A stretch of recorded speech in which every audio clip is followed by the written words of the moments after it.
J'aime l'aventure, j'aime l'inconnu, j'aime bien découvrir. Alors, j'aime bien faire la cour à plein de jeunes filles différentes parce que ça représente à chaque fois une aventure, ça représente une découverte, ça représente une île vierge encore. On aime bien aller voir ce qui s'y passe, on aime bien aller rêver avec telle ou telle nouvelle aventure.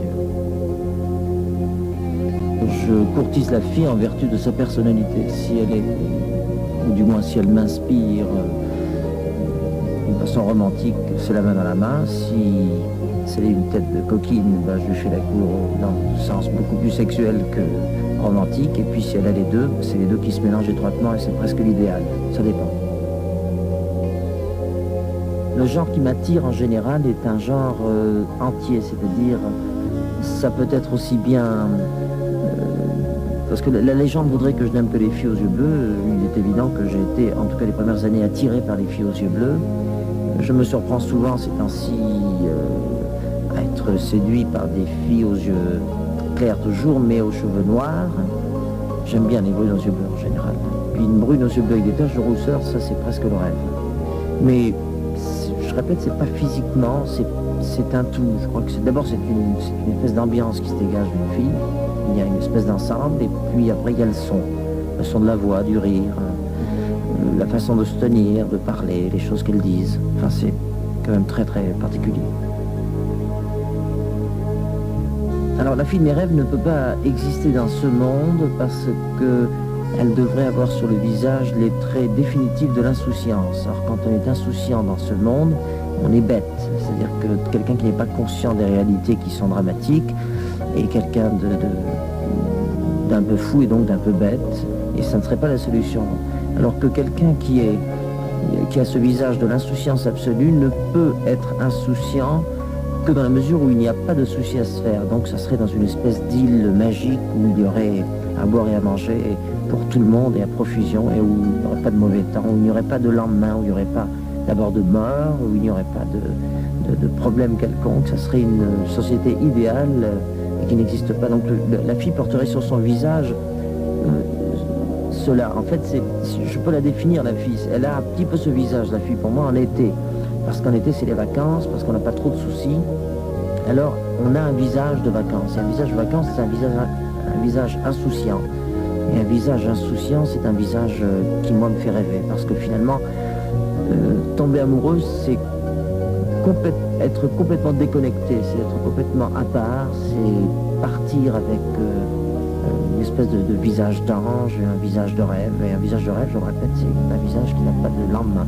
C'est pourquoi j'aurais tendance, mais uniquement dans ce sens-là et pas sous l'angle de l'âge, à tomber amoureux facilement des filles qui sont jeunes parce qu'elles sont insouciantes. Parce qu'après, quand elles ont 19-20 ans, elles ont les rictus et les rides des réalités, et ça c'est triste.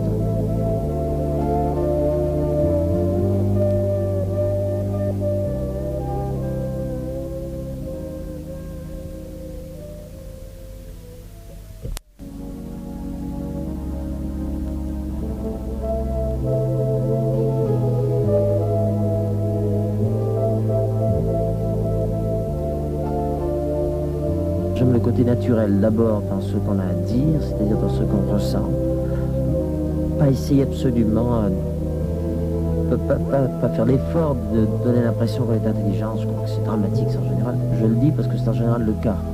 Les filles se donnent la peine de démontrer qu'elles sont intelligentes en France, parce qu'on a un drame en France, qu'on a cette espèce de complexe intellectuel. En France, on a ce passé culturel à supporter, à accuser, à représenter un petit peu en quelque sorte. Et de père en fils, il y a le côté qu'est-ce que tu lis, tu vas à l'école, jusqu'à quand, jusqu'où, etc. Je comprends, bien sûr, tout ça est parfaitement louable et souhaitable, mais jusqu'à une certaine mesure, et trop au point d'en faut. En l'occurrence, les jeunes filles, quelquefois, et souvent même, ont ce petit côté... attention, je suis intellectuel, moi je suis cultivé, j'étudie, je sais, alors que je crois que dans le premier contact, il faudrait ne faire intervenir que les fleurs, puisque les fruits viennent après. Je crois qu'au départ, c'est le printemps. L'été, c'est un petit peu la réalité, et puis l'automne deviennent les évidences, et puis l'hiver, c'est la lutte. Alors je crois qu'au départ, quand je vois une fille idéale, ça devrait être dans une forme d'éternel printemps, donc sans trop de problèmes, sans trop de questions.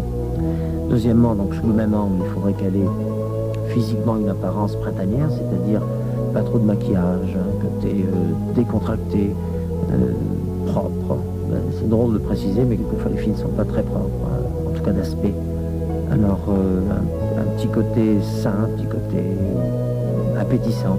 Puis troisième règle, un bon goût général dans la façon de parler, de se vêtir, de marcher, de prévoir l'avenir, de tas de choses. J'ai un univers très, très spécial. Je suppose que chaque chanteur a son univers aussi, mais j'ai un univers de musique qui est le mien, qui est très spécial. Et même quand je ne parle pas de musique, je suis toujours dans cette espèce d'univers, cette espèce d'ambiance. Tous les gens qui sont autour de moi ont ces mêmes ambiances, ressentent les mêmes choses que moi. On a notre langage, on a nos coups d'œil, on a nos façons de ressentir les choses. Et je crois que les favinettes font partie intégrante de ce monde. Il m'arrive d'être beaucoup plus à l'aise très souvent avec des favinettes qui font partie de mon monde qu'avec des gens que je ne connais pas et qui n'en font absolument pas partie. Disons que les favinettes ont déjà la moitié de la clé de mes secrets, puisqu'elles connaissent déjà mon monde de musique, puisqu'elles le ressentent directement. Puis il n'y a plus qu'à me découvrir moi un petit peu et mon ambiance parallèle à cette ambiance de musique qu'elles connaissent par cœur. Les favinettes pour moi font partie intégrante de ma vie. J'ai ma mère qui a plus de 60 ans et qui est une favinette type, c'est une fille qui rêve, je dis bien une fille, je dis même pas une femme qui rêve, qui reste jeune, qui reste dans une forme d'éternel printemps intellectuel.